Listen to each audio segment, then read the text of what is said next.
삶의 균형 잡기, 삶의 균형 잡기. 내일이면 이제 특세가 끝납니다. 목적 분삼 40일이 끝납니다. 오늘은 39번째 삶의 균형 잡기. 에베소서 5장 15절. 우리 다 같이 읽겠습니다. 시작. 그런즉 너희가 어떻게 행할 것을 자세히 주의하여 지혜 없는 자 같이 말고 오직 지혜 있는 자 같이 하여. 성경은 우리에게 우리가 어떻게 행할 것을 자세히 주의하라 그렇게 말합니다. 우리가 이 말은 본능적으로 아무렇게나 말하고 아무렇게나 행동하고 결과를 예상하지 못한 상태에서 우리가 아무렇게나 행동하지 말라고 말씀하고 있는 거죠. 하나님께서 본능적으로 우리가 살지 말고 하나님께서 위로부터 주어지는 지혜를 붙들고 지혜로 살라라고 말씀하고 있는 것입니다. 우리의 삶은 5가지 목적으로 이루어진 5종 경기와 같습니다. 그리고 이 5가지는 서로 균형을 이루어야 합니다. 신앙생활에서 우리가 균형보다 중요한 건 없죠. 균형. 나는 기도파다. 나는 예배파다. 나는 은사파다. 그런 파 없습니다. 균형을 맞춰야 됩니다. 균형. 이 내용들은 대계명, The Great Commandment와 지상명령, The Great Commission으로 요약되어 있습니다. 첫째, 마음을 다해 하나님을 사랑하라. 마음을 다해 하나님을 사랑하라.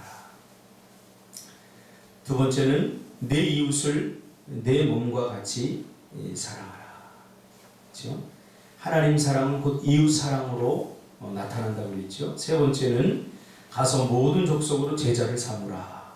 그렇죠? 제자 삼기. 가르쳐 지키게 하는 이 제자 삼기. 그 다음에 아버지와 아들과 성령의 이름으로 세례를 주라.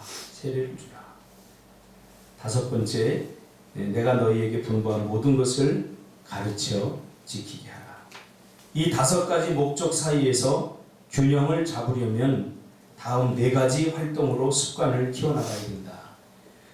이 5가지를 우리가 하나님이 우리에게 주신 사명으로 알고 마음속에 항상 담아야 됩니다. 하나님을 사랑하고 이웃을 사랑하고 그리고 모든 족속으로 제자를 삼는 이 전도, 그리고 아버지와 아들과 성령 이름으로 세례를 주는 것, 그리고 내가 너에게 분부한 모든 것을 가르쳐 지키게 하는 것. 이 5가지 목적 사이에서 균형을 잡으려면 다음 4가지 활동으로 습관을 키워나가야 된다. 첫째, 영적인 동역자나 소그룹에게 이야기하라. 영적인 동역자나 소그룹에게 이야기하라. 서로가 서로에게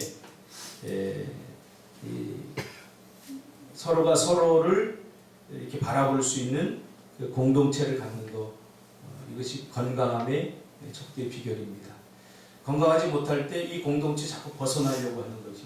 건강하지 못할 때. 그래서 동역자나 소그룹과 함께 자신의 문제를 논의하고 또 자신의 기도 제목을 함께 나누고 또 자신의 신앙의 문제를 함께 나누면서 같이 고민하고 기도하는 그런 공동체를 갖는 것이 굉장히 중요합니다.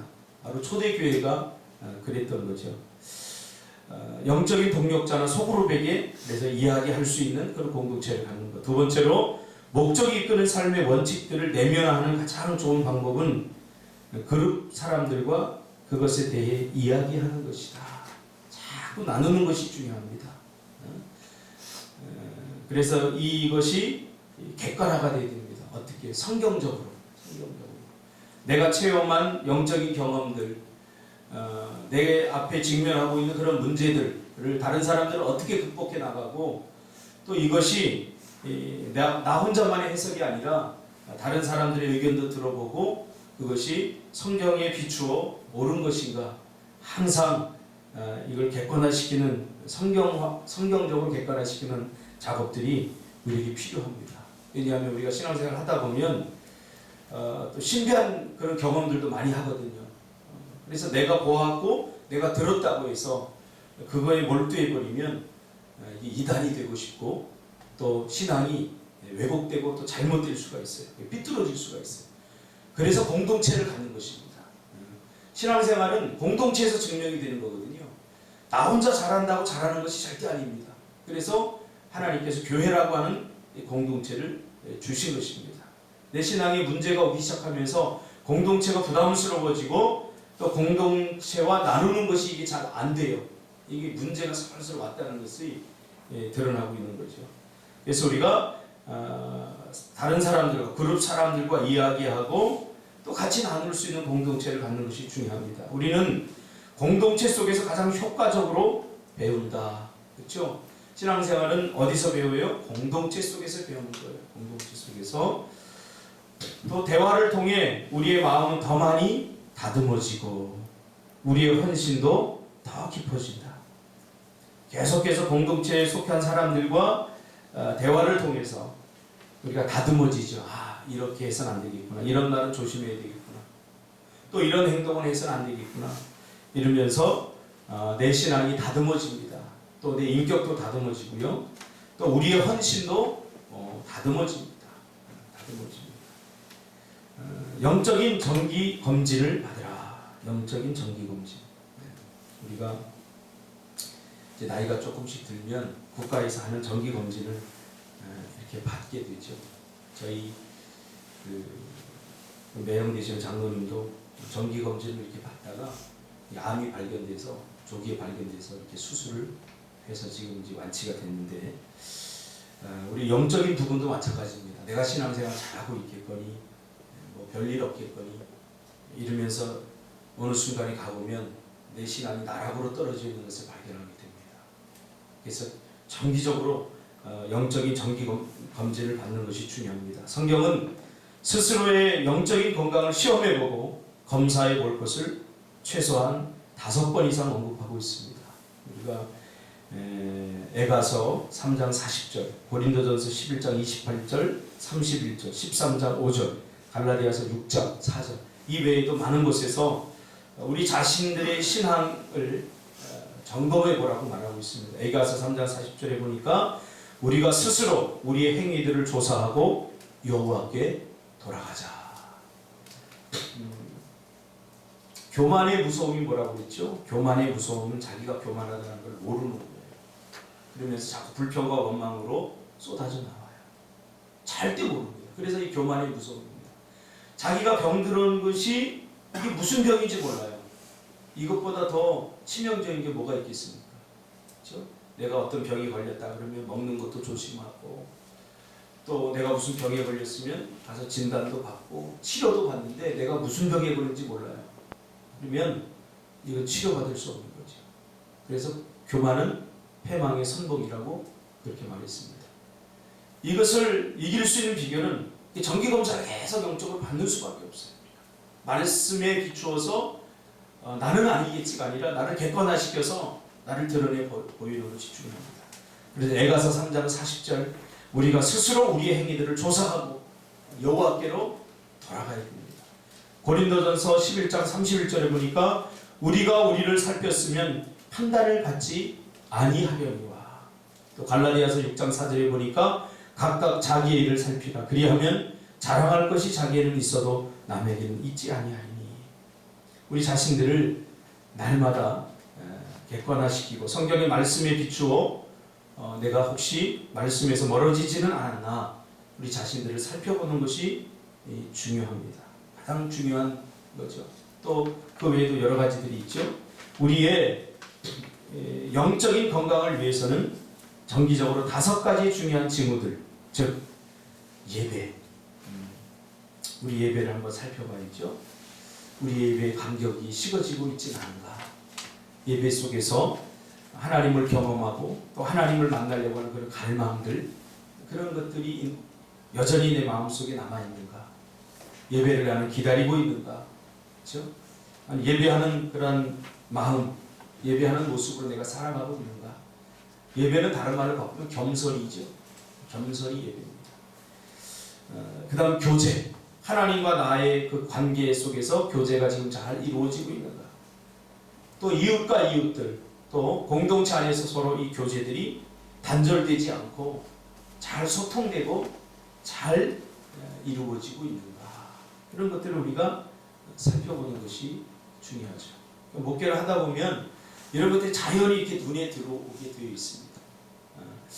예배드리는 자세와 태도, 예배드리는 모습들, 이런 것이 조금 문제가 있다. 영적으로 약간 문제가 올 수가 있는 거죠. 또 교제도 마찬가지죠. 그 다음에 인격적 성장, 인격적으로 인격이 모든 것은 아니지만, 그러나 예수 닮은 모습이 우리가 인격의 성숙과 인격의 성장으로 나타나죠. 그렇죠? 그래서 인격의 성장이 이루어지고 있는가, 잘 자라고 있는가, 아니면 자람이 멈추는 것은 아닌가, 이런 것들을 통해서 과거보다 더 많이 인내하고, 그리고 더 많은 사랑을 베풀고, 또 내 마음에 그리스도의 성품들이 이렇게 더 활성화되고 더 자라고 있는가, 인격의 성장들. 그리고 사역, 건강한 사람은 사역을 하죠. 그렇죠? 건강한 사람, 이것은 생산성과 관련이 있죠. 사역. 하나님께서 우리에게 맡겨주신 일들을 이 신앙적으로 문제가 오기 시작하면 사역에 대한 부담감이 생기고 사역을 하고 싶은 마음이 들지 않죠. 그렇죠? 사역은 뭐라고 그랬어요? 예수 믿는 사람들을 섬기는 것, 예수 믿는 사람들이 모인 공동체 안에서 섬기는 것을 우리가 사역이라고 그렇게 말했습니다. 그리고 선교에 대해 검사해야 됩니다. 선교는 뭐라고 그랬죠? 믿지 않는 사람들을 섬기는 것, 즉 사명이라고 했어요. 즉 선교라고 그렇게 말했습니다. 이 5가지가 앞으로 우리가 우리의 신앙을 점검할 중요한 요소들입니다. 내 예배는 문제가 있지 않은가? 그렇죠? 예배의 핵심은 하나님을 만나는 거죠. 내가 지금 예배를 통해서 하나님을 만나고 있는가? 그 예배가 개인적인 예배든 공적인 예배든 하나님을 꾸준히 계속해서 하나님과 소통하고 있고, 또 하나님을 만나고 있는가? 또 사람들과, 예수 믿는 사람들과 또 이웃들과 이런 교제가 원활하게 잘 이루어지고 소통되고 있는가? 예수 닮은 모습이 인격으로 이렇게 나타나고 또 자라가고 있는가? 또 사역에 대한 자부심, 또 사역에 대한 기쁨들이 있는가? 또 영혼을 구원하려고 하는 그런 선교에 대한 열정들이 우리 앞에 있는가? 이런 것들을 우리가 점검해 볼 필요가 있는 거죠. 자신의 발전 과정을 일기에 적으라. 영성일기. 우리 유기성 목사님이 지금 쓰기 시작하면서 그전에도 많은 사람들이 쓰기 시작했는데, 그 교회에서, 선한 목자 교회에서 이제 영성일기 쓰기 운동이 벌어지면서 저도 이제 몇 번 좀 따라 해봤는데 굉장히 유익합니다. 자신의 하루의 삶을 돌아보면서 우리가 일기 다 쓰지 않습니까? 거기에다가 약간만 바꾸면 됩니다. 하나님과 함께하면서 보낸 하루에 대한 그 스토리를 이렇게 적어나가는 거. 이 영성일기 길게 쓸 필요 없어요. 뭐 몇 문장으로도 이렇게 요약할 수 있고, 이런 것들 중요합니다. 그것은 사건을 적는 일기가 아니라 잊고 싶지 않은 삶의 교훈들을 적어놓는 것이다.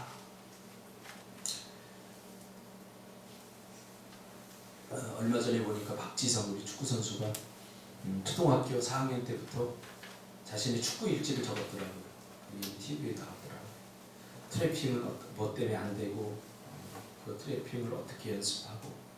그러니까 위대한 사람은 태어나는 것이 아니라 위대한 일을 하는 사람이 위대한 사람입니다. 그렇죠? 그걸 꾸준히 적으니까 자신을 정확하게 볼 수 있었던 거죠. 그의 고백에 의하면 내가 뭐 특별히 다른 사람들보다 잘하지 못한다는 것을 자기는 어릴 적부터 알았다는 거죠. 그럼 어떻게 극복할 수 있느냐? 자신의 문제점들을 계속해서 분석하고 그것들을 고쳐나가려고 애쓰다 보니까 결국 처음에는 잘 나타나지 않았지만 나중에 그것이 한꺼번에 꾸준한 훈련을 통해서 드러났다. 우리도 마찬가지입니다. 우리도 그냥 평범한 사람들 아닙니까? 평범하게 태어났습니다. 우리가 특별한 사람들이 되려면 이러한 자신만의 이러한 어떤 그런 연습과 훈련들이 굉장히 필요합니다. 글로 적어보는 것은 하나님이 우리의 삶을 통해 무엇을 하시는지 명확하게 알 수 있도록 도와준다. 적는 것이 중요합니다. 우리가 기도 수첩도 계속 우리 개척을 하고 나눠줬던 이유가 기도가 응답됐는데도 잘 몰라요. 우리는 다 무감각하게 잊어버리고 살아요. 그러나 가끔이라도 기도 수첩을 이렇게 보면 하나님께서 이렇게 역사하셨고 하나님께서 이렇게 응답하셨구나 하는 것을 우리 눈으로 보게 되거든요. 그러면 우리의 마음이 다시 뜨거워지기 시작합니다. 하나님이 나와 이렇게 함께 하시는구나. 우리는 연약한 존재들입니다. 전부 다. 그래서 적어서 확인하고 또 이런 시스템과 이런 인프라를 자꾸 만들어내는 것이 굉장히 중요합니다. 좋은 것들만 쓰지 말고 우리가 이런 일기를 쓰고 자신을 컨트롤할 수 있는 이 균형을 갖고 살아갈 수 있는 이런 시스템들을 만들 때 좋은 것들, 내가 이렇게 해서 이렇게 했다. 좋은 것들만 쓰지 말고 하나님에 대해서 의심이 드는 것, 하나님이 하시는 일들에 대해서 두려운 것, 그리고 하나님과 싸우는 것들이 있잖아요. 싸우는 것들 그 모두 적어야 됩니다. 모두 적어야 됩니다. 아직도 이해되지 않는 하나님의 일들 이런 것 다 적으면서 가장 위대한 교훈은 고통에서 나옵니다. 이게 쓰기 두려운 말입니다. 사람은 잘 안 바뀝니다. C.S. 루이스는 고통은 하나님의 음성을 듣는 확성기다 그런 이야기도 하지 않았습니까? 가장 위대한 고통은 교훈은 고통에서 나옵니다. 제가 늘 이야기하지만 거기까지 내려가지 말아요. 하나님을 이렇게 시험하다가 참 자기가 원하지 않는 자기의 가장 약점들이 건드려지지 않습니까? 이런 일들은 나의 삶에 일어났지 말았으면 좋겠다 하던 일들이 일어남으로써 자신의 가장 약한 부분이 이 터치되면서 고통을 당하는 것을 보게 됩니다.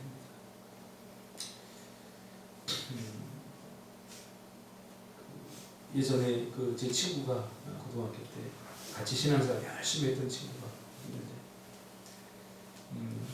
하나님이 나를 사랑한다면 언젠가 다시 부르겠지. 그리고 교회를 떠났어요. 믿음을 떠나고 정말 신앙생활 잘하고 제가 좋아했던 그런 친구인데 그리고 일찍 결혼을 싹 해버리고 일찍 결혼을 하더니 조금 지나니까 남편하고 사이가 좋지 않다. 그래서 시골로 이렇게 갔다고 하는 소식을 듣고 제가 이렇게 까마득하게 잊어버렸었어요. 가끔 이제 친구들 통해서 연락이 오는데 왜 시골을 갔는지 제가 이제 그걸 알았어요.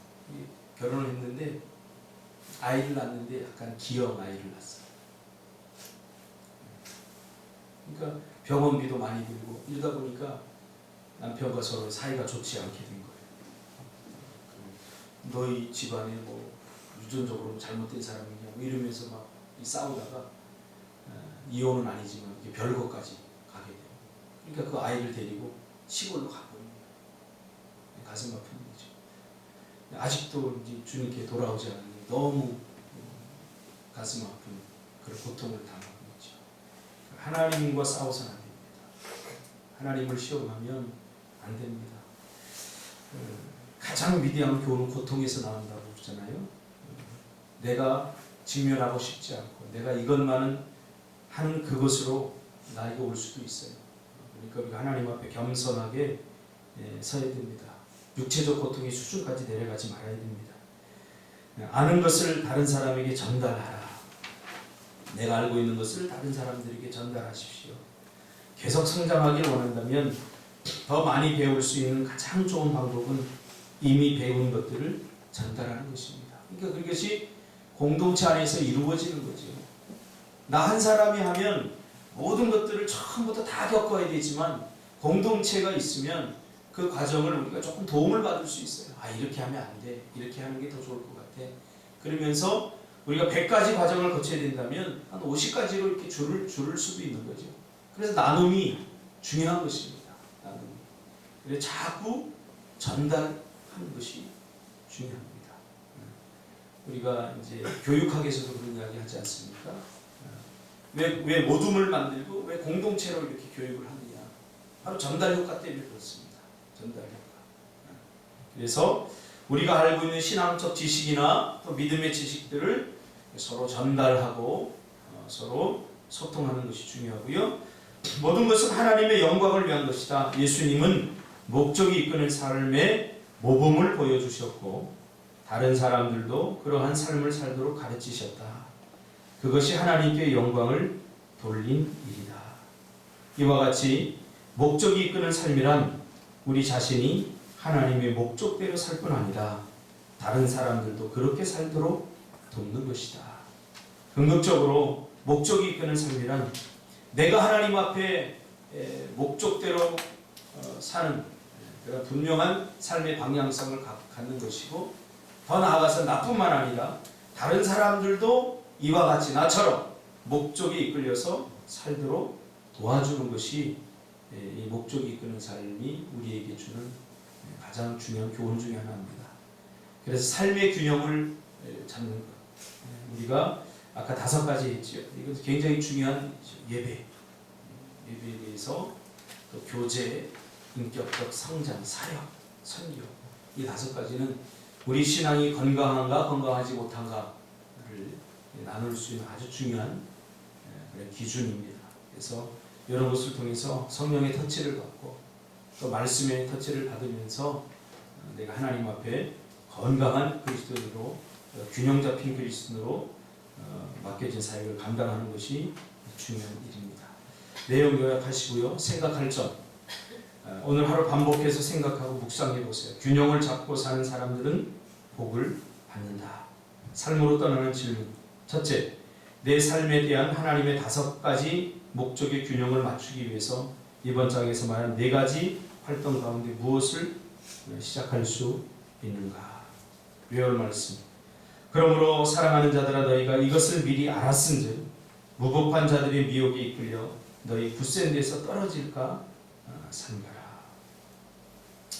생각들이 손끝을 거치면 서로 엉켜있던 것이 풀린다.